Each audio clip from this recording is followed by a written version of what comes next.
सर्वांना स्वागत आहे तुमचं माझ्या चॅनल मध्ये। तर इथे अभिजित आणि अरबाज यांनाच, कारण व्हिडिओ मध्ये दिसला नाही समोर कोण आहे, पण असं वाटतंय अरबाजच आहे। आणि तो खूपच असा म्हणजे जशी जान्हवी आणि आर्या मागच्या वेळेला अशा फोडत होत्या मडकं, तसं यांच्या पुढे कंदील दिलेला आहे आणि तो काचेचा कंदील यांना फोडायचा आहे आणि इथे आपला राग व्यक्त करायचा आहे। तर अभिजितला राग म्हणजे कोणाचा आहे इथे लाईव्ह फीड नसल्यामुळे इथे कळत नाहीये की कोणाचा राग येतोय काय होतंय ते।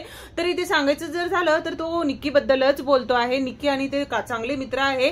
तर हा अरबाज बहुतेक काहीतरी यांचं चालतच असतं बरं का काही ना काही, कारण अरबाजला बिलकुल आवडत नाही निक्की बोललेलं। तर इथे तो तेच सांगत आहे की एक मुलगा आणि एक मुलगी मित्र असू शकतात, दुसरं काहीही नातं यांचं नसू शकतंय।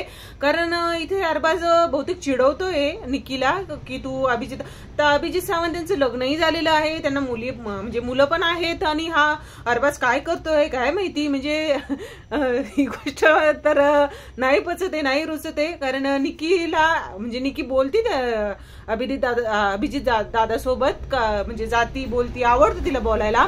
तर इथे अभिजित आणि अरबाज यांच्यामध्ये तो टास्क झालेला आहे। आता पुन्हा करन्सी चोरीचं होऊ शकतंय पुढच्या आठवड्यात। तर असेच व्हिडिओज बघायला चॅनलला सबस्क्राईब करून ठेवा।